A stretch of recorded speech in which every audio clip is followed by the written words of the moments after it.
समन्ता चक्रवालेषु अत्रा गच्छन्तु देवता सद्धम्मं मुनिराजस्य सुनन्तु सग्गमोक्खदं धम्मश्रवणकालो अयं बदन्ता धम्मश्रवणकालो अयं बदन्ता धम्मश्रवणकालो अयं बदन्ता नमो तस् भगवतो अरहतो सम्मा सम्बुद्दस्स नमो तस् भगवतो अरहतो सम्मा सम्बुद्दस्स नमो तस् भगवतो अरहतो सम्मा सम्बुद्दस्स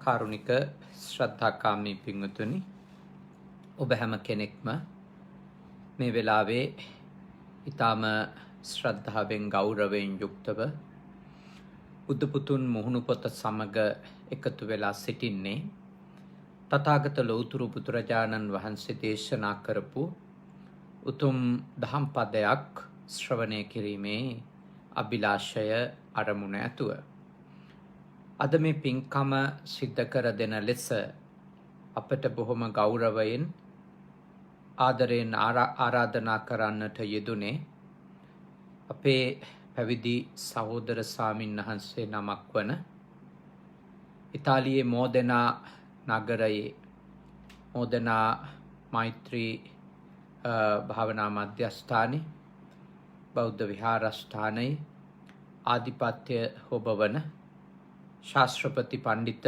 මෙදේරිපිටියේ විමල රතන අපේ සහෝදර සායින් වහන්සේ තමයි මේ උතුම් පින්කම සිද්ධ කරලා දෙන්නට කියලා අපිට බොහොම ආදරෙන් ගෞරවයෙන් ඉල්ලා සිටියේ. ඉතින් අපි තාම කැමැත්තෙන් මේ ආරාධනාව බාරගත්තේ මොකද අපි එක ආචාර්ය පරම්පරාවක ගුරු පරපුරක සහෝදර පැවිදි සායින් වහන්සේලා ලෙස ශාසනික ජීවිතයක් ගත කරන්නේ. ඒ වගේම උන්වහන්සේ රට තුළ වැඩ ඉඳගෙන කරන ශාසනික සේවාවට අපි ගරු කිරීමක් විදියට අද මේ ධර්මානුශාසනාවේ දායකත්වය අරගෙන කටයුතු කරන පිරිස අපේ සායින් වහන්සේගේ සමීපතම දායක පිරිසක්. අපට මතකයි මේ පින්වත් පිරිස අපි මොදෙනා විහාරස්ථානයට වැඩම කරපු වෙලාවෙ මුණ ගැහුණා.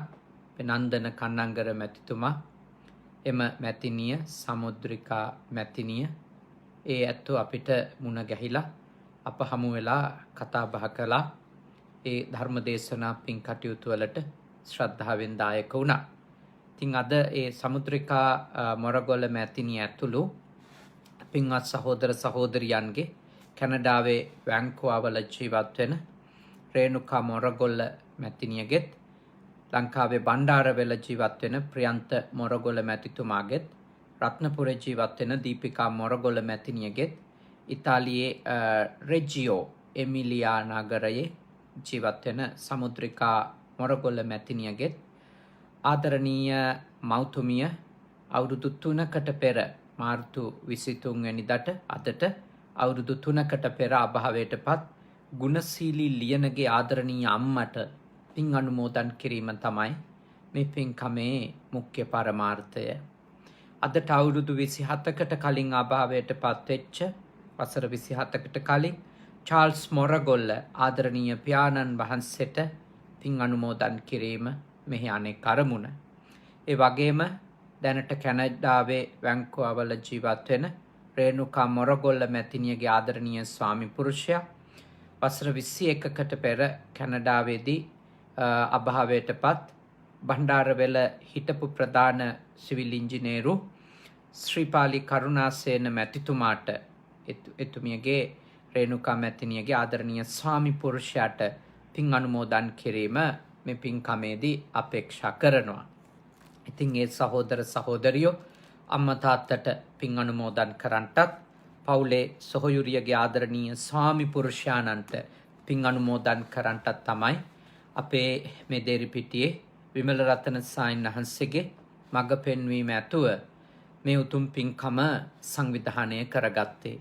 ඉතින් බොහෝම ශ්‍රද්ධාවෙන් යුක්තව මේ වගේ ආදරණීය අම්මා තාත්තා වෙනුවෙන් නියගිය ස්වාමි පුරුෂයාණන් වෙනුවෙන් ඒ පුංචි දූල පුතාලගේ තරුණ දරුවෝ ඉන්නවා දැන් ඒ ඇතන්ට ඒ දුවා දරුවන්ගේ ආදරණීය අත්තම්මස්සියා වෙනුවෙන් මේ උතුම් පින්කම මේ විදියට සූදානම් කළේ.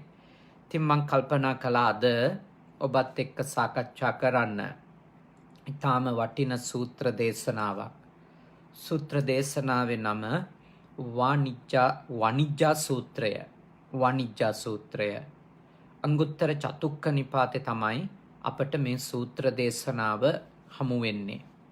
ඉතින් මේ සූත්‍ර දේශනාව ඇත්තටම සාරිපුත්ත මහරහතන් වහන්සේගේ ප්‍රශ්න කිරීමකට අපේ ලෞතුරු බුදුරජාණන් වහන්සේ සිද්ධ කරපු ධර්ම විවරණයක් ලෙස තමයි අපට පෙළ දහමේ මේ සූත්‍ර දේශනාව හමු වෙන්නේ. මේ සූත්‍ර දේශනාව හරිම වැදගත් වටින පණිවුඩ රාශියක් අපේ ජීවිතයට එකතු කරනවා. එකක් තමයි මේ සූත්‍ර දේශනාව සාකච්ඡා කරනකොට අපට අවබෝධ කරගන්න ලැබෙන දෙයක්. ඔබට අවබෝධ වේවි මේ අපි කරන කර්ම ගැන, ඒ කියන්නේ චේතාන්විතව කරන ක්‍රියා ගැන, චේතනාවක් මුල් වෙලා හිතින් කයින් වචනෙන් සිදු කරන කර්ම නැත්නම් ක්‍රියා ගැන අපි කොච්චර වග වෙන්න ඕනේද කියන එක. එකක් ඊළඟට ඒ කර්ම ඵල විපාක කොයි විදියටද අපේ ජීවිතයට එන්න පුළුවන්නේ කියන එක. ඊළඟට ගත්තාම සමහර වෙලාවට මේ ලෝක ජීවිතයේ අත්දකින අත්විඳින්ට වෙන සමහර දේවල් වල හේතු අපිට තර්කානුකූලව භෞතිකව ගණනය කරගන්න බැරුව ඉන්නවා. අන්න ඒ වගේ මේ ලෝකේ තමන් මූණ දෙන සමහර දේවල් වලට බලපෑපු හේතු මොනවද කියලා යම් කිසි ආකාරයකට අවබෝධයක් ලබා ගන්නටත් ඔබට මේ සූත්‍ර දේශනාවෙන් අනිවාර්යයෙන්ම අවකාශයක් ලැබෙයි. එතකොට සාරිපුත්ත මහරහතන් වහන්සේ වණිජ්ජා සූත්‍රයේදී තථාගතයන් වහන්සේගෙන් මේ විදියට අහනවා. පළමු ප්‍රශ්නේ තමයි උන්වහන්සේ අහන යම්කිසි කෙනෙක් ස්වාමීනි භාග්‍යවතුන් වහන්සේ වෙළඳාමක් සඳහා මුදලක් යෙදෙව්වට පස්සේ එය එතනම විනාශ වෙලා යනවා. ඒකට හේතු මොනවද? ප්‍රත්‍ය මොනවද? සාල මුදලක් යෙදෙව්වට පස්සේ කෙනෙක් ඒක සම්පූර්ණයෙන්ම විනාශ වෙලා යනවා. ඒකට හේතු මොනවද? ඊළඟට තව කෙනෙකුගේ එවැනි ව්‍යාපාරයකට යම්කිසි කටයුත්තකට යොදන මුදලට තමන් අදහස් කරන පරිදි, තමන් අපේක්ෂා කරන පරිදි ලාභයක් එන්නේ නැහැ. සාර්ථකත්වයක් අත් වෙන්නේ නැහැ. ඒකට හේතු මොනවද? ප්‍රත්‍ය මොනවද? ඊළඟට සමහර කෙනෙක් ව්‍යාපාරයක් පටන් ගත්තම අපේක්ෂා කරපු විදියට සිද්ධ වෙනවා. ඒකට හේතු මොනවද? ප්‍රත්‍ය මොනවද? ඊළඟට තවත් කෙනෙකු අපේක්ෂා කළාටත් වඩා වැඩියෙන් ප්‍රතිඵල ලැබෙනවා. ඒකට හේතු මොනවද? ප්‍රත්‍ය මොනවද? දැන් මේක විග්‍රහ කරගමු. භාග්‍යවතුන් වහන්සේ දෙන උත්තරات එක්ක. මොනවද? ප්‍රශ්න ටික සරල කරගත්තොත්. පළමු ප්‍රශ්නේ තමයි සාරිපුත්ත මහරහතන් වහන්සේ විමසනවා යම්කිසි කෙනෙක් ආරම්භ කරන ව්‍යාපාරයක් විශාල මුදලක් යොදවලා කොච්චර යෙදෙව්වත් කිසිම ලාභයක් ලබා ගන්න බැරුව එයා ඒ ව්‍යාපාරය තුළ පිරිහිලා යන්නේ ඇයි? දැන් ව්‍යාපාර කරලා තියෙන අයට සමහර කෙනෙකුට මේ වගේ අත්දැකීම් ඇති. සමහර කෙනෙකුට තමන්ට නුනත් තමන්ගේ යාළු මිත්‍රයෝ ගැන මේ වගේ අත්දැකීම් ඇති. මුදල් යොදවනවා. හැබැයි කිසිම දියුණුවක් කිසිම ලාභයක් උපයන්න බෑ. කිසිම ලාභයක් ලබා ගන්න බෑ. යොදවන ධනය නාස්ති වෙලා යනවා. හරියට ඒ වගේ අය අපත් එක්ක කියලා තියෙනවා ගඟට කපපු ඉනි වගේ සමහර ඒවා. කිසිම ප්‍රයෝජනයකට ගන්න බැරි වුණා. බිස්නස් එකක් නැති වුණා. අතේ තිබිච්ච සල්ලිත් නැති වුණා. කොච්චර හොඳට මම ව්‍යාපාර කටයුත්ත වෙනුවෙන් අපකැප වුණත් කිසිම ආකාරයක ලාභයක් මගේ ජීවිතේ ලබා ගන්නට බැරි වුණා කියලා සමහර අය මා එක්කත් කියලා තියෙනවා. ඔබටත් සමහර විට එවැනි අත්දැකීම් ඇති. ඔබටත් සමහර වෙලාවට ඔබේ අත්දැකීමක් නුනත් ඔබගේ යාළුවෙකුගේ මිත්‍රයෙකුගේ එහෙම අත්දැකීම් ඇති. ඉතින් භාග්‍යවතුන් වහන්සේ මේ සාරිපුත්ත මහරහතන් වහන්සේ විමසපු ප්‍රශ්නයට ලබා දෙන පිළිතුර අපි අවධානයට ලක් කළ යුතු එකක්. උන්වහන්සේ සඳහන් කරනවා යම්කිසි කෙනෙක් උතුම් ආධ්‍යාත්මික ජීවිතයක් ගෙවන පැවිද්දෙක් වෙත එළඹිලා පැවිද්දෙක් ගාවට ගිහිල්ලා ආරාධනා කරනවා මේ විදියට මම ඔබ වහන්සේලා වෙනුවෙන් ඔබ වහන්සේ වෙනුවෙන් දේවල් පූජා කරන්නට සූදානම්. ඔබ වහන්සේ වෙනුවෙන් මෙන්න මේ කටයුතු කරන්නට මම සූදානම් කියලා ආරාධනා කරනවා. ආරාධනා කරලා හැබැයි ආවට පස්සේදී කිසිම ආකාරයකට ගෙදරට ඒ පැවිදි උත්තමයෝ සිල්වතුන් ගුණවතුන් වැඩම කරාට පස්සේ කිසිවක් නොදී මගහැරෙනවා නම් එවැනි අය සංසාරේ කරපු ක්‍රියාවක කර්මයක ප්‍රතිඵලයක් විදියට මේ වගේ ආරම්භ කරන ව්‍යාපාරයක් සම්පූර්ණයෙන්ම විනාශ වෙලා යන්න පුළුවන් කියන එක භාග්‍යවතුන් වහන්සේ දේශනා කරනවා. මේක අපේ ඊටාම සැලකිල්ලට ගත යුතු වැදගත් දෙයක්. මේ ලෝකේ ජීවත් වෙන ගෘහ ජීවිත ගත කරන අය ඇත්තටම ඊටාම බුද්ධිමත්ව කල්පනා කරන්න ඕන දෙයක්. මේ කියන්නේ මොකද්ද?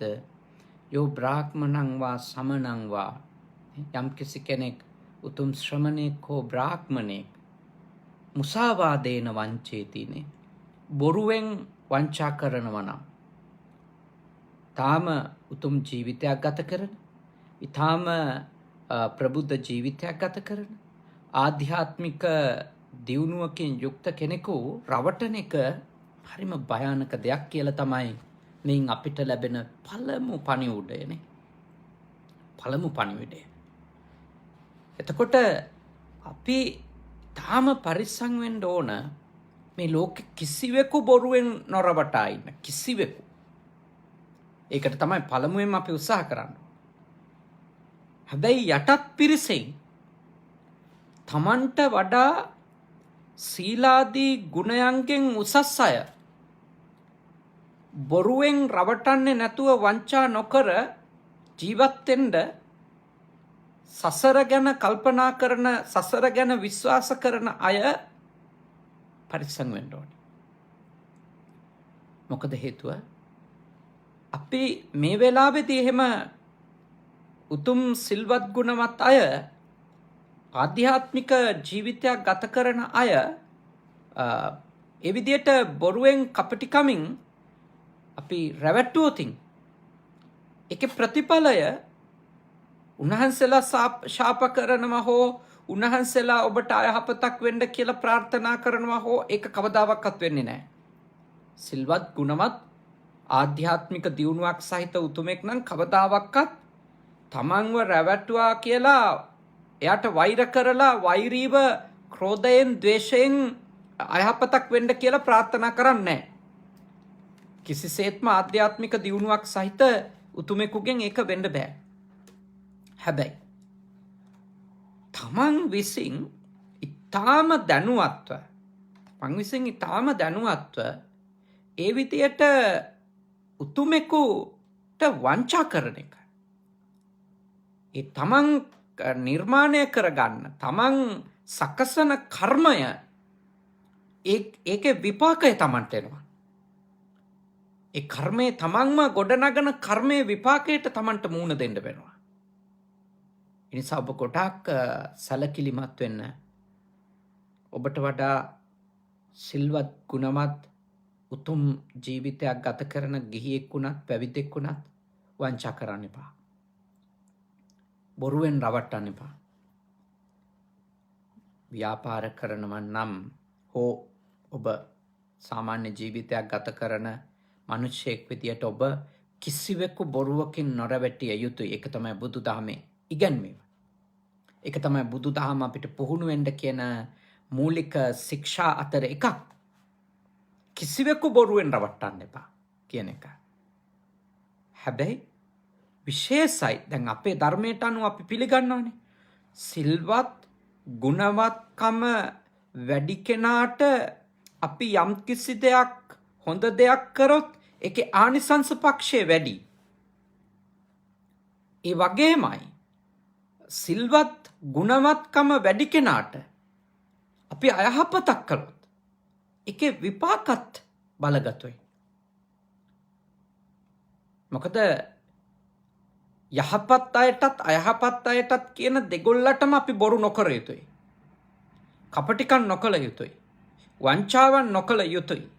හැබැයි අපි විශේෂයෙන් පරිස්සම් වෙන්න ඕනේ. බුද්ධ ආදී උත්තමයෝ, උතුම් මහරහතන් වහන්සේලා, අනාගාමී, සකදාගාමී, සෝතාපන්න ආදී උතුම් මාර්ගඵලවලට පත්වෙච්ච අචිත්ත අසබල කියපු කිසිම සිදුරක් නැති තරම් ඊටාම බලගතුව තමන්ගේ සීලය ආරක්ෂා කරගෙන ඉන්න ගුණයක් වඩන උත්තමයෝ ඔබ අඳුනගන්නේ නැති වුණාට ඉන්න පුළුවන් ඔබ ඇසුරේ. පැවිදි පිරිස අතර විශේෂයෙන් ඉන්න පුළුවන්. මොකද අපිට කෙනෙක්ගේ මූණෙන් එයා සිල්වත්ද නැද්ද, ගුණවත්ද නැද්ද කියලා තීරණය කරන්න බෑ. බාහිර ක්‍රියාකාරකම් වලින් කෙනෙකුගේ යහපත්කමේ ප්‍රමාණය, ගුණවත්කමේ ප්‍රමාණය, සිල්වත්කමේ ප්‍රමාණය අපිට මනින්න බෑ. ඇවිදින විදිය, කතා කරන විදිය, hina වෙන විදිය, වැඩ කරන විදිය එහෙම මනින්න බෑ මෙයා සිල්වත්ද ගුණවත්ද කියලා. අපි එවැනි ජීවිතයකට ප්‍රතිඥා දීලා ඉන්න, එවැනි ජීවිතයක් තෝරගෙන ඉන්න කෙනෙකු ඇත්තටම සිල්වත්ද ගුණවත්ද කියලා දකින්ට නම් අපි සීලයක ගුණයක පිහිටලා ඉතා දීර්ඝ කාලයක් සිහි නුවණින් ඒ උතුමන්ව ඇසුරු කරන්නම වෙනවා. භාග්‍යවතුන් වහන්සේ අපට දේශනා කරලා තියෙන්නේ එහෙමයි. කෙනෙකුගේ සීලය ගැන, ගුණය ගැන යම්කිසි අදහසක් හරි පළ කරනවා නම් ඒක හරි පුද්ගලික කාරණාවක්නේ. අපි යම්කිසි ආකාරයකට නේද? යම්කිසි ආකාරයකට කෙනෙක්ව ගැන යම්කිසි නිගමනයක් දෙන්න යනවා නම්, කෙනෙක්ට යම්කිසි නිගමනයක් දෙන්න යනවා නම් ගොඩක් සිහි කල්පනාවෙන් එයාව ආශ්‍රය කරලා තියෙන්න ඕනේ. ඉතින් ගොඩක් වෙලාවට ගිහි බවතුන් වන ඔබට තියෙන කාර්ය බහුලත්වයත් එක්ක, තියෙන කටයුතුත් එක්ක සායින්හන්සලා හෝ වෙනත් ආධ්‍යාත්මික ජීවිතයක් ගත කරන අය හෝ ඇත්තටම සීලවන්තද, ගුණවන්තද, මාර්ගඵල නිවන් අවබෝධ කරලද ඒ ආදී කාරණා සොය ඉන්න වෙලාවක් නැහැ. මම ඔබට යෝජනා කරනවා, ඔබේ යහපත වෙනුවෙන්, ඔබේ සසර ගමනේ ආරක්ෂාව වෙනුවෙන් මම ඔබට යෝජනා කරනවා, ඔබ මොන හේතුවක් නිසාවත් ආධ්‍යාත්මික ජීවිතයක් ගත කරන කෙනෙක් කොයි ආගමේ වුණත් රවට්ටන්න, වංචා කරන්න, කපටි වැඩ කරන්න යන්න එපා. ඒ ගැන පරිස්සම් වෙන්න. දැන් කෙනෙකුට ඕනනම් අහන්න පුළුවන් එතකොට ඒගොල්ලෝ අපිර වැටුවොත් මොකද වෙන්නේ කියලා. ඒක හාමුදුරුල්ලට, ඒ ආගමික ගුරුවරු ලෙස ඉන්න අයට ඒගොල්ලෝ කරන කර්ම ඒගොල්ලොන්ට නෙන්නේ. මම කර්මයක් කරොත්, ඔබ මාව විශ්වාස කරගෙන ඉඳිද්දි මම වැරද්දක් කරොත් ඒ කර්ම විපාකේ මට එන්නේ. අත්තනාව කතං පාපං අත්තනා සංකිලිස්සති. තමන් කරන දේවල් වලින් අපිරිසිදු වෙන්නේ තමන්. අත්තනා අකතම් පාපං අත්තනාව විසුජ්ජති. තමන් එහෙම අයහපත් දේවල් කරලා නැත්නම් ඒකෙන් පිරිසිදු වෙන්නේ තමන්. ඒ නිසා අනුන්ගේ ශීලය ගැන හෝ දුස්සීලවන්තකම ගැන හෝ අපි වද වෙන්න යන්න ඕනි නෑ. හාමුදුරුවෝ අයහපත් නම් හාමුදුරුවෝ තමයි ඒ අයහපත් ක්‍රියාවේ ප්‍රතිඵලය විඳින්නේ. මේ බුදුහාමුදුරුවෝ දේශනා කරපු දෙයක් මම ඔබට කියලා දෙනවා. ඔබ දැන් එවැනි ජීවිතයක් ගත කරන කෙනෙකුට ආගමික ජීවිතයක් ආධ්‍යාත්මික ජීවිතයකට නැඹුරු වෙලා ඉන්න කෙනෙකුට බොරු කරන්න කපටිකම් කරන්න යන්න එපා. මොකද ඒ ඇත්තගේ සීලාදී ගුණයන්ගේ ප්‍රමාණය අපිට එහෙම මනින්න ක්‍රමයක් නෑනේ කාගේවත්. අපි හිතන් හිටියට අමු දුසිල්වතෙක් කියලා ඇත්තටම ඒ ඇත්ත සීලාදී උතුම් ගුණ වලින් යුක්ත කෙනෙක් නම් අපි තර්ක කළාට රැවටුවා නෙමෙයි ඔළුව පැලුවත් කමක් නැහැ කියලා ඇත්තටම උත්තමයෙක් නම් මොකද කරන්නේ? එතකොට අපි පටලගෙන ඉන්න. ඒ හින්දායි ඔබට මේ දේ කියලා දෙන්න මම කල්පනා කළේ අද මේ සූත්‍රය මම කියුවට පස්සේ මම හිතුවා මේක ඔබට කියලා දෙන්න ඕනි කියලා. මොකද ඒක ඔබේ සංසාර ගමනේ රැකවරණයට හරිම ප්‍රයෝජනවත් දෙයක්. අනිත් එක දැන් මේ සංකල්පය ගන්න. දැන් අපි මේ ලෝකෙට ගමුකෝ මේක. දැන් ඔබ යම් කිසි කෙනෙකුට යමක් කරනවා කියලා පොරොන්දු වෙනවා. යම් කිසි කෙනෙකුට යමක් කරනවා කියලා ඔබ පොරොන්දු වෙනවා. ඔබ ඒ පොරොන්දු ප්‍රකාරව ඒක කරන්නේ නැතුව ඔබ ඒ තැනැත්තා හෝ තැනැත්තිය කපටිකම් කරලා වංචා කරලා බොරු කරලා රවට්ටලා මග අරිනවා. මම ඔබෙන් අහන ප්‍රශ්නේ තමයි ඒ ක්‍රියාවේ ප්‍රතිඵලය ඔබට අයහපත් විදියකට එන එකක් නැද්ද? හොඳට හිතන්න. ඒ ක්‍රියාවේ ප්‍රතිඵලය නේද? ඒ ක්‍රියාවේ ප්‍රතිඵලය ඔබට කොච්චර බරපතල හානියක් කරයිද? ඔබ ව්‍යාපාර කරන කෙනෙක් නම් ඔබ යම්කිසි දෙයක් විකුණද්දී යම් කාරණා කියලා එය විකුණනවා. ඒ ගුණය අගය කියලා. හැබැයි ඇත්තටම ඔබ කරලා තියෙන බොරුවක් නම් ටික දවසක් යනකොට ඒ භාණ්ඩය ඔබ මිලදී ගත්තු එක්කෙනාට නැත්නම් ඔබෙන් සේවාව ලබා ගත්තු එක්කෙනාට තේරෙනවා එයා රැවට්ටුවා කියලා. එතකොට ඔබට එයාගෙන් එන්න පුළුවන් ප්‍රතිචාරය කොයි වගේද? පළවෙනියට හිතන්න. ඔබගෙන් රැවටුණු කෙනෙක් ඔබට කොයි වගේ ප්‍රතිචාර දක්වයිද?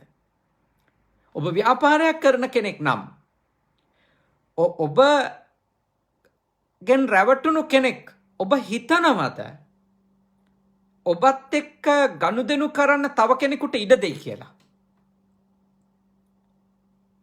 ඔබ ගැන හොඳ රාවයක් ඒ රැවටිච්ච කෙනාගේ වෙතින් පැතිරෙයි කියලා ඔබ හිතනවද? කවදාවත් ඒක වෙන්න බෑ. වෙන්න පුළුවන් ඔබට විශාල ලෙස අපකීර්තිය ඔබගේ වංචනික බව ගැන බොහොම නරක ආරංචි සමාජෙ පැතිරෙන්න ගන්න එක. එතකොට ඔබ කරපු වංචාවේ ප්‍රතිඵල ලෙස ඔබ ව්‍යාපාරිකයෙක් ලෙස සාර්ථක වෙයිද? ඔබ හොඳට තේරුම් ගන්න. ඔබට වෙන්න පුළුවන් හානිය ඔබ තේරුම් ගන්න.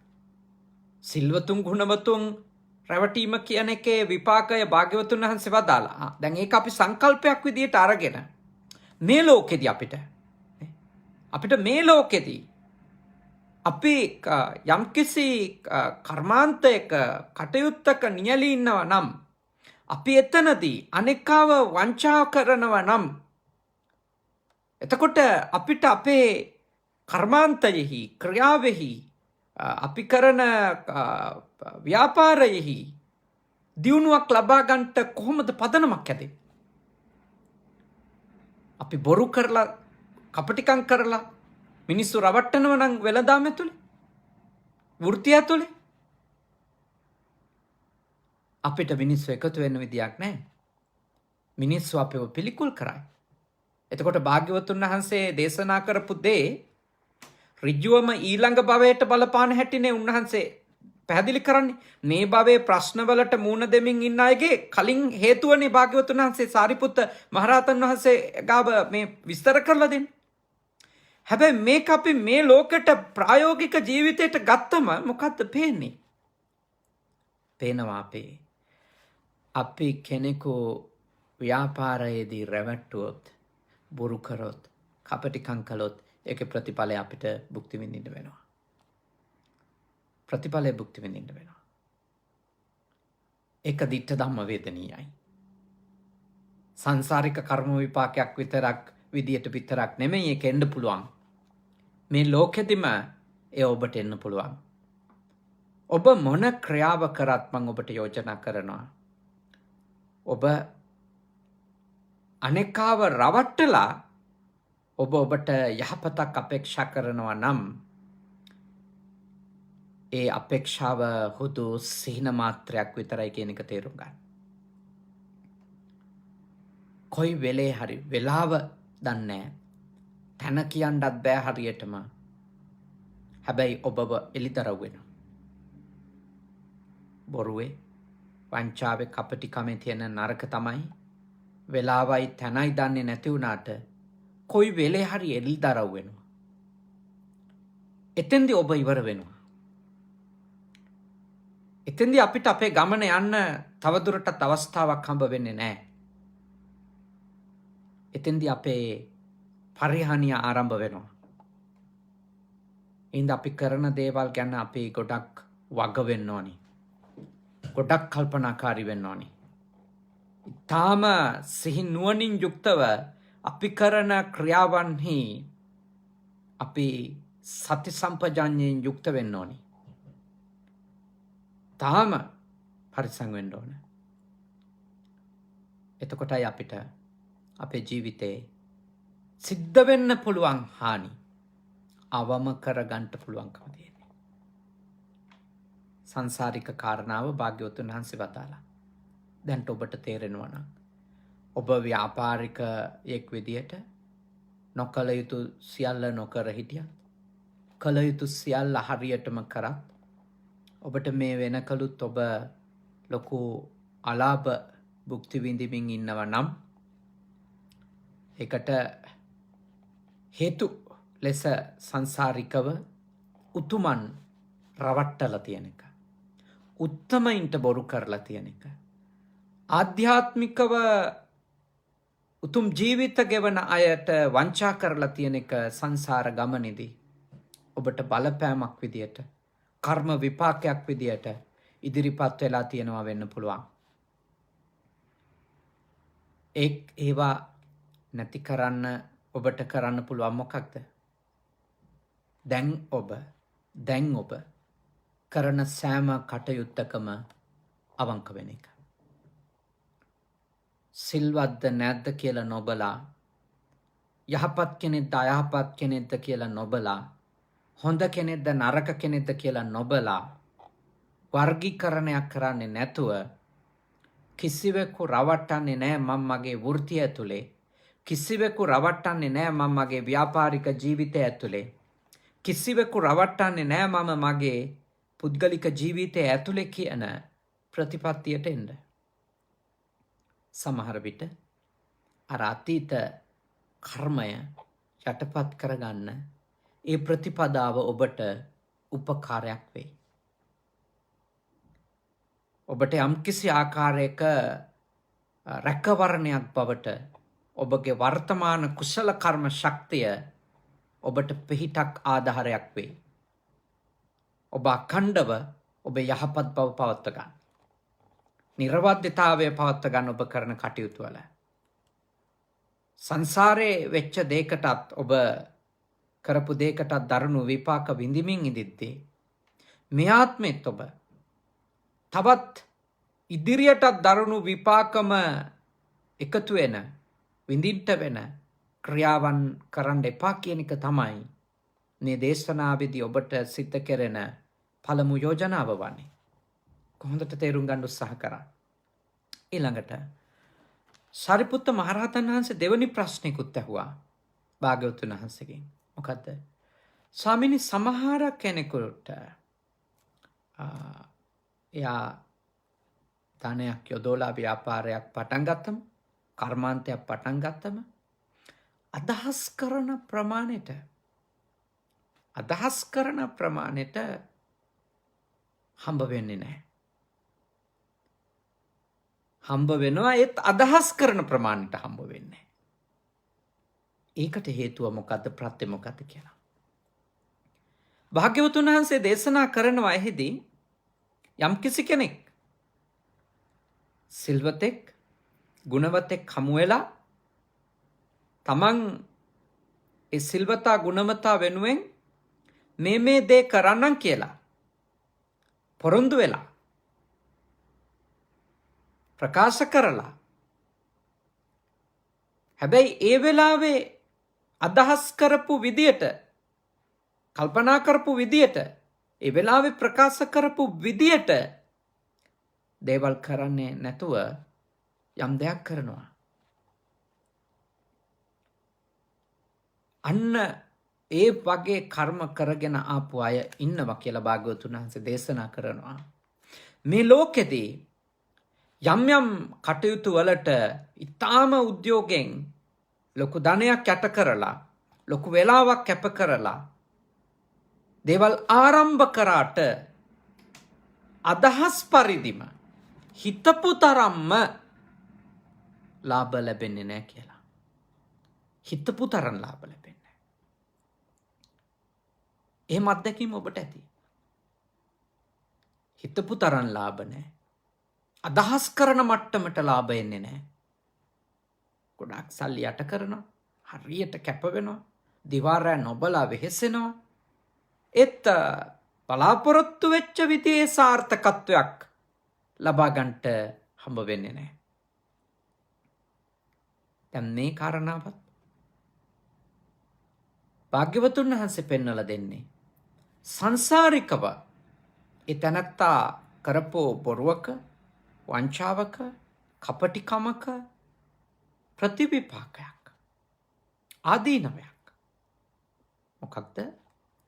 ඒ අදහසක් ඇති කරනවා උතුම් සත්පුරුෂයෙකු, ගුණවතෙකු, සිල්වතෙකු ගාවට ගිහිල්ලා මම මේවා කරන්න අදහස් කරනවා ඔබ වෙනුවෙන්, හෝ ඔබලා වෙනුවෙන් කියලා ඒ පළ කරපු අදහස් ප්‍රකාරව ඒ කටයුත්ත කරන්න නැතුව යනවා.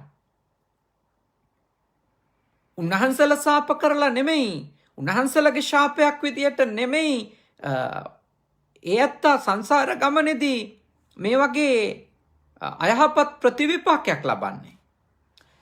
ඒ ඇත්තා විසින්ම හදාගන්නවා සිතක්. ඒ හදපු සිතෙහි ඵලය තමයි, ඒ ඇත්තම ගොඩනගපු හේතුවේහි ඵලය තමයි ඒ ඇත්තා භුක්ති විඳින්න පටන් ගන්නෙ. මොකක්ද? කරන දේවල් අදහස් පරිදි සම්පූර්ණ වෙන්නේ නැහැ. ව්‍යාපාර ලෝකේ විතරක් නෙමෙයි, සාමාන්‍ය ජීවිතේ. ඔබ අදහස් කරගෙන ආපු තරම් ප්‍රතිඵල නොලැබුණු දේවල් කොච්චර තියෙනවද? ඔබ අදහස් කරපු තරමට ඔබට දේවල් ලැබෙන්නේ නැතුව, ඔබ අදහස් කරන් ඉඳපු විදියට දේවල් සාර්ථක වෙන්නේ නැතුව කොච්චර අත්දැකීම් ඔබට තියෙනවද? මේවා එක්ක සංසාර කර්ම ගැට ගැහිලා තියෙනවා. නිශ්චිතවම මට කියන්න බෑ ඔබට නම් පුද්ගලිකව කෙනෙක් පෙන්නලා ඔබට නම් මේක වෙලා තියෙන්නෙම මේක හින්දා කියලා. එහෙම නිශ්චිතව කියන්න නම් මට ඔබගේ පෙර බව පිළිබඳව දැක ගැනීමේ නුවණක් තියෙන්න ඕන.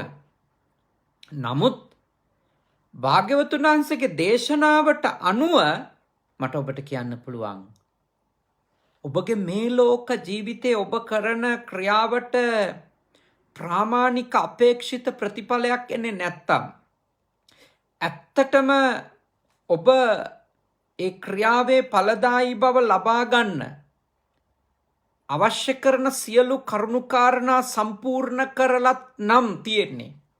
ඒ ප්‍රතිඵලය අපේක්ෂිත තරමට එන්නේ නැත්තම් ඒකට මේ සමාජීය හේතු බලපාලත් නැත්තම් දැන් උදාහරණයක් විදිහට ගත්තොත් මේ වගේ කාලෙක අපේ වගේ රටවල් වල විතරක් නෙමෙයි ලෝකෙ බොහෝ රටවල් වල ජීවත් වෙන අයගේ ව්‍යාපාර බොහෝම අඩාල මට්ටමක තියෙන.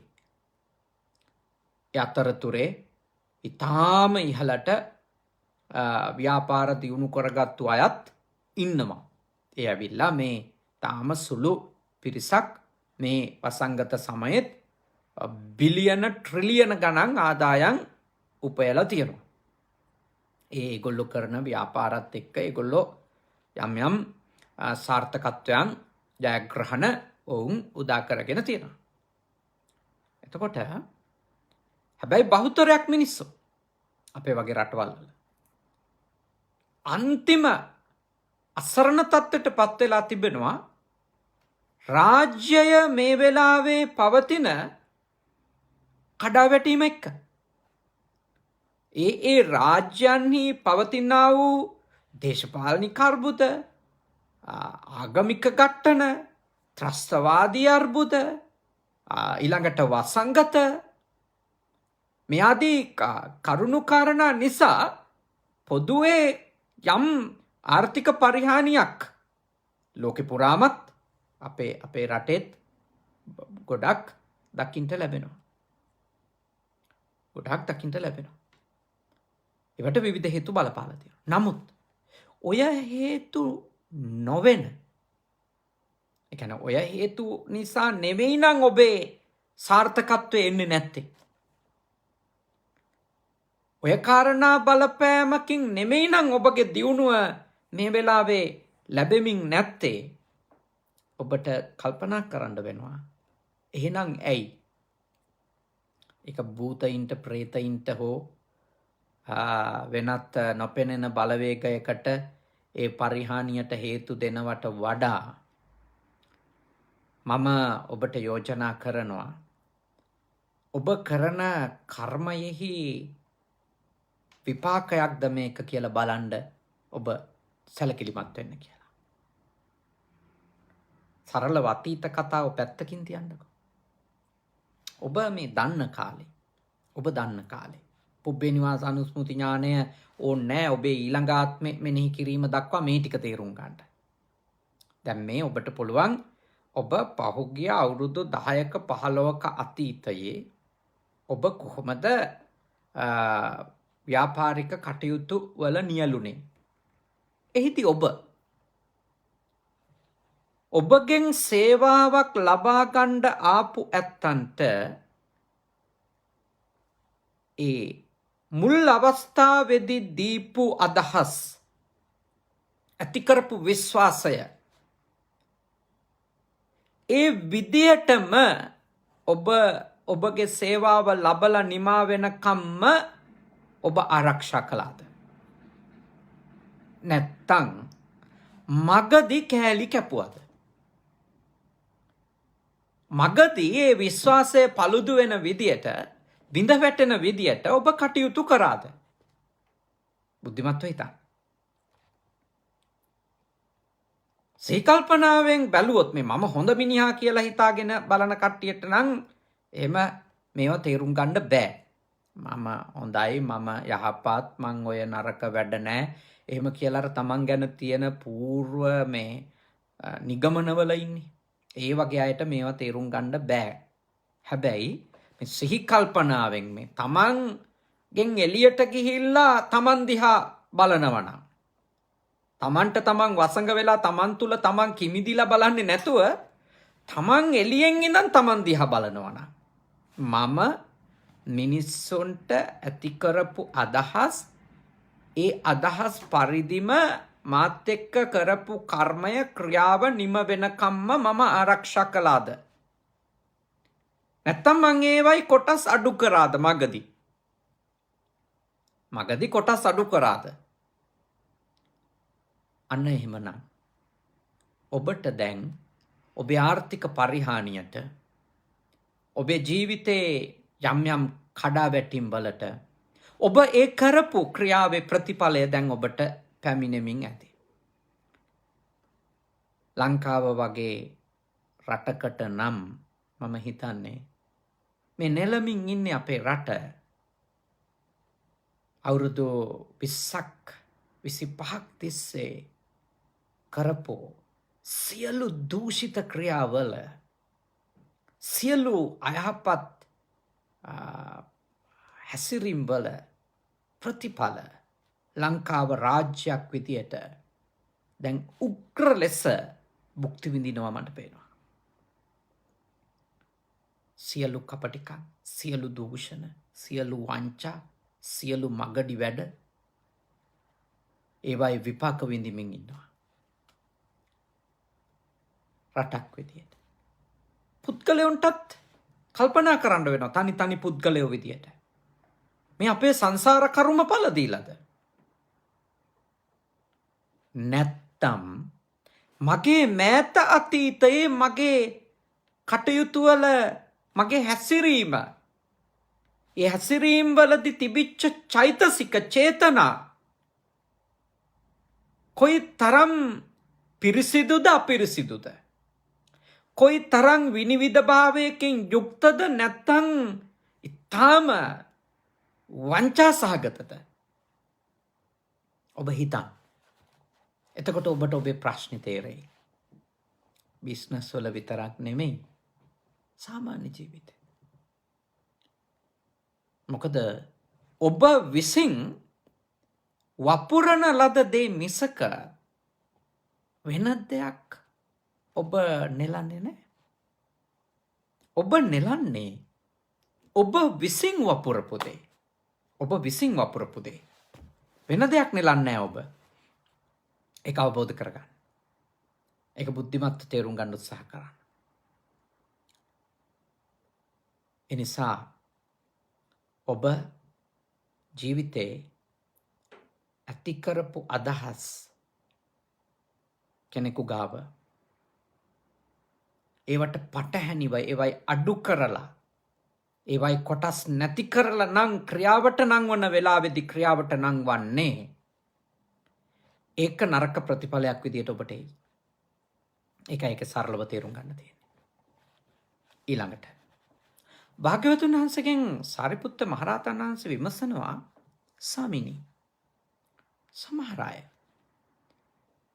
අදහස් කරපු විදියටම ඒ ප්‍රමාණයට ලාභ ලබනවා යම් යම් ක්‍රියාවන් කරාට පස්සේ. හේතුව මොකක්ද? ප්‍රත්‍ය මොකක්ද කියලා භාග්‍යවතුන් වහන්සේ දේශනා කරනවා මේ සූත්‍රයේදී. ඔව්, යම්කිසි කෙනෙක් යම්කිසි සීලාදී ගුණයකින් යුක්ත කෙනෙකු ආමන්ත්‍රණය කරලා යමක් කරන්ට තමන් තීරණය කරලා ඒ උත්තමයින්ට ඒ අදහස් කරපු විදියටම ඔවුන් වෙනුවෙන් ඒ ක්‍රියාව කරොත්, ඒ ප්‍රමාණයටම ඒක කළොත්,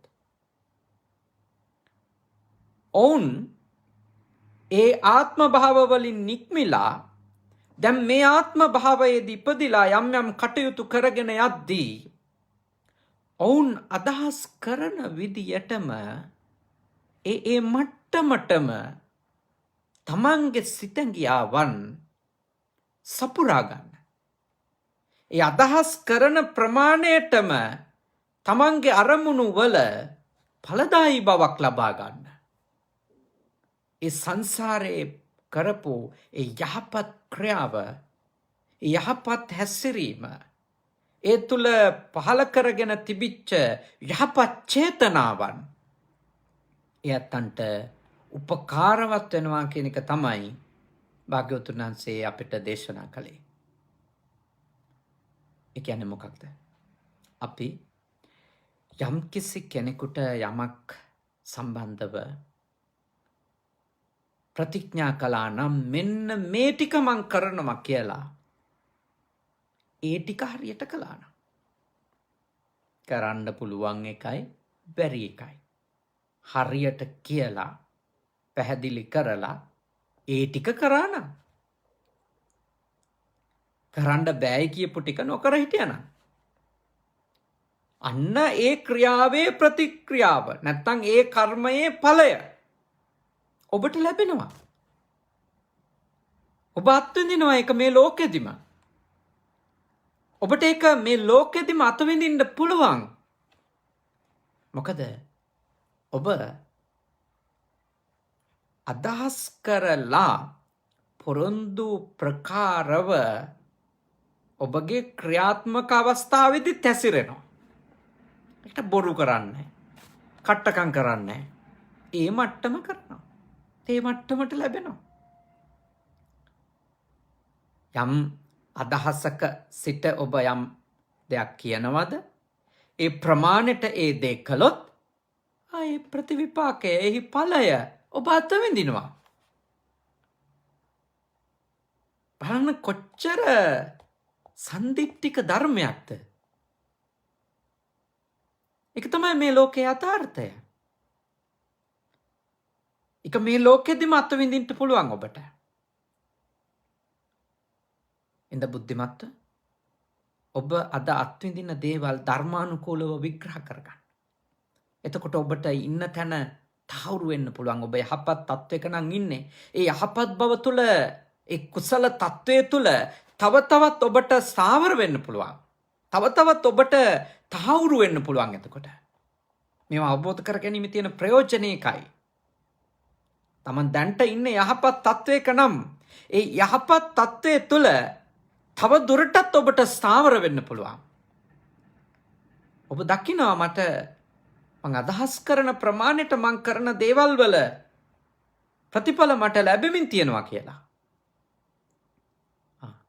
එතකොට භාග්‍යවතුන් වහන්සේ දේශනා කරනවා වණිජ්ජ සූත්‍රයේ අංගුත්තර චතුක්ක නිපාතේ යම්කිසි කෙනෙක් සිල්වතුන් ගුණවතුන් හමුවේ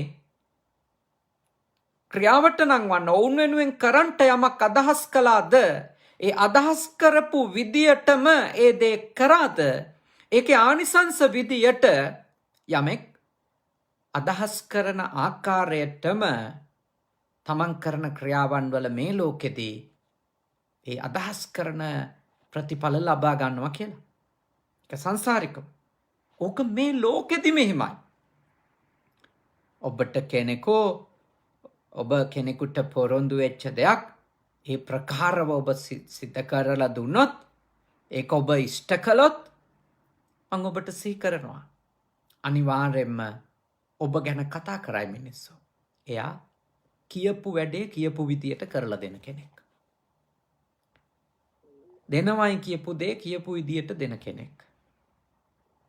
එයාට එහෙම තියෙනවා ක්වොලිටි එකක් කියලා. ඔබ ගැන කතා කරයි. ඔබ ගැන කීර්තිය පැතිරෙයි. ඔබගේ යසස ඔබ වටා ඒ ගුණයට කැමති පිරිසක් එකතු වෙයි. ඔබ ව්‍යාපාරිකයෙක් නම් ඔබේ තියෙන ඒ ගුණයට කැමති පිරිසක් ඔබ එක්ක එකතු වෙයි. ඒක තේරුම් ගන්න. එතකොට ඔබ අපේක්ෂා කරන විදියට ඔබගේ ඵලදායි බව ඔබ අත්විඳින්න පටන් ගනී. හරි. හතරවෙනි කරුණ භාග්‍යවතුන් වහන්සේගෙන් අහනවා සරිපුත්ත මහරහතන් වහන්සේ. "ඇයි ස්වාමීනි සමහර අය යම් කර්මයක්, වාණික් කර්මයක්, වෙළඳාමක් ආරම්භ කරන සුළු විදියට. හැබැයි හිතුවේ නැති තරම් ඉහළ දියුණුවක් කෙනෙකුට ලැබෙනවා. ඒකට හේතුව මොකද කියලා. හිතුවේ නැති තරම් සාර්ථකත්වයක් ලැබෙන්නේ ඇයි? යෙදෙව්වට වඩා ලාභ ලබන්නේ ඇයි?" භාග්‍යවතුන් වහන්සේ දේශනා කරනවා සංසාරේ යම් යම් බවවලදී යම් කිසි කෙනෙක් සිල්වතුන් ගුණවතුන් අමතලා යම් සුළු දෙයක් කරන්න ප්‍රතිඥා කරලා උන්වහන්සේලා ආවට පස්සේ නැත්තම් ඒ කටයුත්ත ක්‍රියාවට අදහස් කරපු දේ ක්‍රියාවට නංවන වෙලාවේ කිව්වටත් වඩා වැඩි දෙයක් කරොත් අදහස් කළාටත් වඩා වැඩි දෙයක් කරොත් අන්න එහි ආනිසංසය එයා කරන ක්‍රියාවලට මේ ලෝකෙදි බලපානවා කියලා. එක මේ ලෝකෙදි බලපානවා. කොහොමද බලපාන්නේ? එයා යොදවනවටත් වඩා වැඩි දෙයක් ලාභ විදියට ලැබෙනවා. එයා අපේක්ෂා කරනවට වඩා වැඩි දෙයක් එයාගේ ක්‍රියාවන්ගෙන් ප්‍රතිඵල විදියට ලැබෙනවා. එහෙම අය නැද්ද? මේ ලෝකෙ එහෙම අය ඔබ දැකලා නැද්ද? චූටි දෙයයි කරන්නේ. හැබැයි මහා ලාභ ලබනවා. දැන් ඔය බලන්න. ලොතරැයි ජයග්‍රහණයම ලැබෙන අය චූටි මුදලක් යොදවනවා. මහා ජයග්‍රහණ ලබනවා. මම කියන්නේ කාටවත් ඒවට පැටලෙන්න කියලා. හැබැයි එහෙම අවස්ථා අපි දකිනවා. මහා මහන්සි වෙනවා පේන්නෙත් නැහැ. මහ ලොකුවට දුකක් විඳිනවා පේන්නෙත් නැහැ. හැබැයි ලොකු ප්‍රතිලාභ ලබනවා. කොච්චර පින් කරලාද? කොච්චර යහපත් වෙලා ඇද්ද ඒගොල්ලොන්ගේ සංසාර ගමනේ. අද ඒ වයින් කරන දේවල් වලට එයාලට මේ ලෝකෙදී සසරෙදී ඒව ලැබේ. අද එහෙම නරක කරනවා නම්. නමුත් එහෙම අල්ප කැපවීමකට පස්සේ ඉහළ ලාභයක් ලබන්න බොහෝ දෙනෙකුට ඒගොල්ලොන්ගේ සංසාර ගමනේ භාවිතාව බලපානවා. භාග්‍යවතුන් වහන්සේගේ ධර්මයට අනුව. තථාගත දේශනාවට අනුව එයාලගේ සංසාරික ජීවිතයේ එයාලගේ තිබිච්ච භාවිතාව මොකක්ද කියන එක බලපානවා. අද ජීවිතෙත් බලපානවා. දැන් නිකන් හිතන්න මෙහෙම. යම් කිසි කෙනෙක් යම් කර්මාන්තයක් කරනවා. කෙනෙක් කෙනවා යාගෙන් සේවාවක් ලබා ගන්න.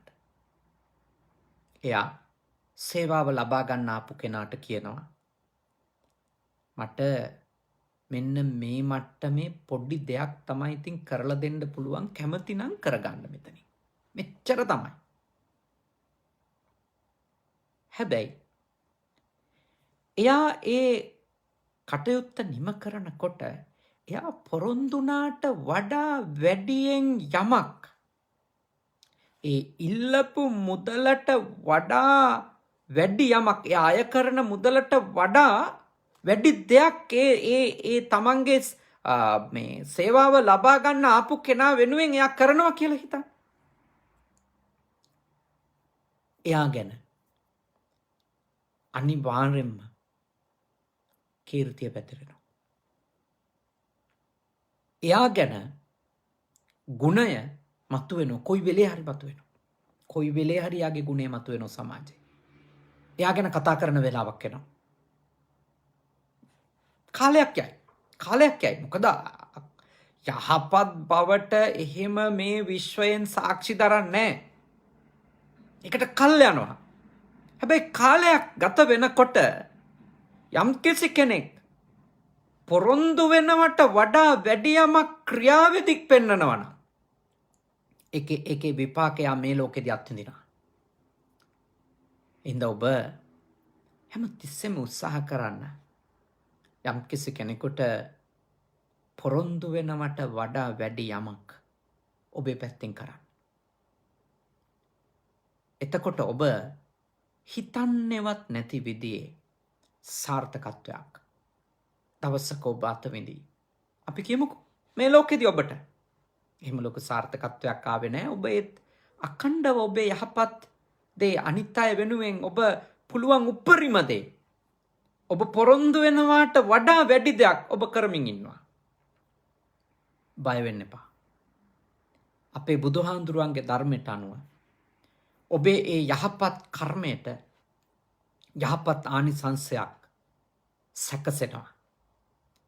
ඒක මේ භවයේදී අත්විඳ ගන්නට බැරි වුණොත් ඒක ඔබට සසරට නිදානයක් විදියට තියෙනවා. ඒක ඔබට ගෙනියන්න පුළුවන්. ඒ ඔබ රැස් කරන දේ ගෙනියන්න පුළුවන් දෙයක්. ඉඳ යහපත් බව නැති කරගන්න එපා. ඔබ හැම තිස්සෙම හැම ක්‍රියාවකදීම අනිකාව රැවටීම වෙනුවට දීපු වචනයට වඩා වැඩි යහපත් දෙයක් ක්‍රියාවෙදි පෙන්වන්න. එතකොට මේ ලෝකයේ ලස්සන තැනක් වෙනවා. මේ ලෝකයේ යහපත් තැනක් වෙනවා. කොච්චර ජීවත් වෙන්න මිනිස්සුන්ට පහසු වෙයිද ඒ වගේ ලෝකයක මිනිස්සු එක්ක ඉන්නකොට. ඒක මිනිස්සුන්ට ලොකු පහසුවක්. බොරුකාරයින්ගේ ලෝකයක, වංචනිකයින්ගේ ලෝකයක ජීවත් වෙනවට වඩා. ඉතින් ඊටාම ශ්‍රද්ධාවෙන් ඔබ වනිජ්ජා සූත්‍රය අසුරු කරගෙන ඇයි කරන වැඩේ අලාභකින් ඉවර වෙන්නේ? මොන හේතු නිසාද? මොනවද සංසාර හේතු? මොනවද මේ ලෝකේ වෙන්න පුළුවන් දේවල් සාකච්ඡා කළා. ඇයි සමහර දේවල් බලාපොරොත්තු වෙන ගානට නොෙන්නේ? ඒකටත් අපි හේතු සාකච්ඡා කළා. මං කියන ඒවා නෙමෙයි. තථාගතයන් වහන්සේ වදාළ හේතු සාකච්ඡා කළා. සාරිපුත්ත මහරහතන් වහන්සේ ගාව තථාගතයන් වහන්සේ පළ කළ ඒ උතුම් දේශනාව ඇසුරින් අපි ඒ කරුණු සාකච්ඡා කළා. ඊළඟට කෙනෙකු අපේක්ෂා කරන ප්‍රමාණයට ඒ දේවල් හරියන්නේ ඇයි කියන එකත් අපි සාකච්ඡා කළා ධර්මානුකූලව. ඒ විතරක් නෙවෙයි අවසාන වශයෙන් අපි සාකච්ඡා කළා. ඇයි තව කෙනෙකුට හිතනවාටත් වඩා අදහස් කළාටත් වඩා වැඩි සාර්ථකත්වයක් සමහර කටයුතු වලදී ලැබෙන්නේ? මොකද්ද හේතුව කියලා. සංසාරික හේතුත් අපි කතා කළා. සන්දිට්ඨිකව මේ ලෝක වශයෙන්ුත් අපිට ඒකට බලපෑමක් විය හැකි හේතු සාධකත් අපි කතා කළා. ඉතින් බොහොම සන්තෝෂෙන් බොහොම හොඳින් ඔබ පැයක් පමණ වෙලා මේ දේශනාව ශ්‍රවණය කළා. පැයකට විනාඩි කිහිපයයි ශ්‍රවණය කළා. ඉතින් අපේ පැවිදි සහෝදර සායන් වහන්සේ මෝදනා මෛත්‍රී භාවනා මධ්‍යස්ථානයේ බෞද්ධ විහාරස්ථානයේ ආධිපත්‍ය හොබවන ශාස්ත්‍රපති පණ්ඩිත මෙදෙරිපිටියේ විමල රතන ස්වාමීන් වහන්සේගේ ආරාධනාව මඟ පෙන්වීම ඉල්ලීම අනුව අපේ සදහවත් නන්දන කන්නංගර මැතිතුමාගේ ආදරණීය බිරිඳ සමුද්‍රිකා මොරගොල්ල මැතිනිය, ඒ වගේම රේණුකා මොරගොල්ල මැතිනිය, ප්‍රියන්ත මොරගොල්ල මැතිතුමා, දීපිකා මොරගොල්ල මැතිනිය ලංකාවේ සහ විදේශගතව ජීවත් වෙන ඒ පින්වත් පිරිසගේ දායකත්වයෙන් තාම ශ්‍රද්ධාවෙන් උතුම් පින්කමක් සිද්ධ කරලා නිමා වෙන අවස්ථාව අදට එනම් මාර්තු මාස 23 වෙනිදාට වසර 3කට පෙර අභාවයටපත් ආදරණීය අම්මා ගුණශීලී ලියනගේ මෑණියන්ට පින් අනුමෝදන් කරන්ටයි මේ පින්කම මූලිකව සිද්ධ කරේ. ඒ ආදරණීය ඔබේ අම්මටත් අවුරුදු 27කට කලින් අභාවයටපත් වෙච්ච චාල්ස් මොරගොල්ල ආදරණීය පියාණන් වහන්සේටත් අවුරුදු 21කට කලින් කැනඩාවේදී අභාවයටපත් වෙච්ච ශ්‍රීපාලි කරුණාසේන මැතිතුමා, රේණුකා මොරගොල්ල මැතිණියගේ ආදරණීය ස්වාමි පුරුෂයාණන්ටත් බණහප ඔබ නමින් මියගිය සියලුම ඥාතීන්ටත් විශේෂයෙන්ම මේ වසංගතය නිසා ලෝකේ පුරා මියගිය සියලු දෙනාටත් අපේ පූජනීය විමල රතන සායන් වහන්සේගේ නමින් මියගිය මව්පියන් ඇතුළු කොට සියලු ඥාති හිත මිත්‍රාදීන්ටත් මේ පින් අත් වේවා, සුවපත් වේවා, සැපවත් වේවා, දුකින් මිදේවා, නිවන් දකිත්වා කියලා සාදු කියලා ප්‍රාර්ථනා කරන්න. ඒ වගේම සියලුම දෙවිවරු මේ පින් අත්කර ගනිත්වා. දෙවියන්ගේ ආශිර්වාදය, ආරක්ෂාව, බැල්ම ශක්තිය විශේෂයෙන්ම පූජනීය අපේ විමල රතන සායන් වහන්සේ ඇතුළු සියලු දෙනාට, ඒ මොරගොල්ල පවුලේ පින්වත් පිරිසට, ඒ පවුලට එකතු වෙච්ච සියලුම දෙනාටත්, ඒ දුවා දරුවන් මුණුබුරු මිනිබිරියන් ඇතුළු කොට සියලු දෙනාටත්, ලෝකේ පුරාම මේ වසංගතයෙන් පීඩා විඳින සියලු දෙනාටත් සියලුම දෙවියන්ගේ ආශිර්වාදය ලැබේවා, නිදුක් බව ලැබේවා, නිරෝගී බව ලැබේවා, සුවපත් බව ලැබේවා, සියලුම යහපත උදා වේවා, කරදර බාධක දුරු වෙලා ඊ타ම ඉක්මනින් වාසනාවන්ත නිදුක් නිරෝගී ලෝකයක් බිහි කර ගන්නට දෙවියන්ගේ උපකාර අපිට ලැබේවා. විශේෂයෙන්ම අපට මේ පින් කටයුතු කරගන්නට මඟ පෙන්වන ආශිර්වාද කරන ජපානයේ ෆුජි සුගත සෙනසුනේ ආධිපත්‍ය හොබවන ඒ නිර්මාතෘ අපේ සහෝදර කල්යාණ මිත්‍ර පූජනීය සුදම්ම සායන් වහන්සේ ඇතුළු පින්වත් මහා සංඝරත්නයටත් යහපතක්ම වේවා. සියලුම දෙවිවරුද නිවන් අවබෝධ කරත්වා. සාදු සාදු සාදු. අවසාන වශයෙන් ඔබ අප හැම දෙනාට, දෙවි දේවතාවුන්ට, මියගිය සියලුම ඥාති හිත මිත්‍රාදීන්ට මේ පින් කුසල් පාරමී ධර්ම වේවා. සත්පුරුෂ ඇසුර ලැබේවා. කල්යාණ මිත්‍ර ඇසුර ලැබේවා. ඉක්මන් භවයකදී නිවන් දකින්ට අපි හැම දිනාටම මේ ලැබපු අවබෝධයද උපනිශ්‍රය වේවා. සාදු සාදු සාදු. ආකාශට්ටා ච බුම්මට්ටා දේවා නාග මහිත්‍තිකා පුඤ්ඤන්තං අනුමෝදිත්වා චිරන් රක්칸තු ශාසනං. ආකාශට්ටා ච බුම්මට්ටා දේවා නාග මහිත්‍තිකා පුඤ්ඤන්තං අනුමෝදිත්වා චිරන් රක්ඛන්තු දේශනං. ආකාශට්ටා ච බුම්මට්ටා දේවා නාග මහිත්‍තිකා පුඤ්ඤන්තං අනුමෝදිත්වා චිරං රක්ඛන්තු මම් පරන්ති තී. හැම දිනටම තුනුරුවන් සරණයි.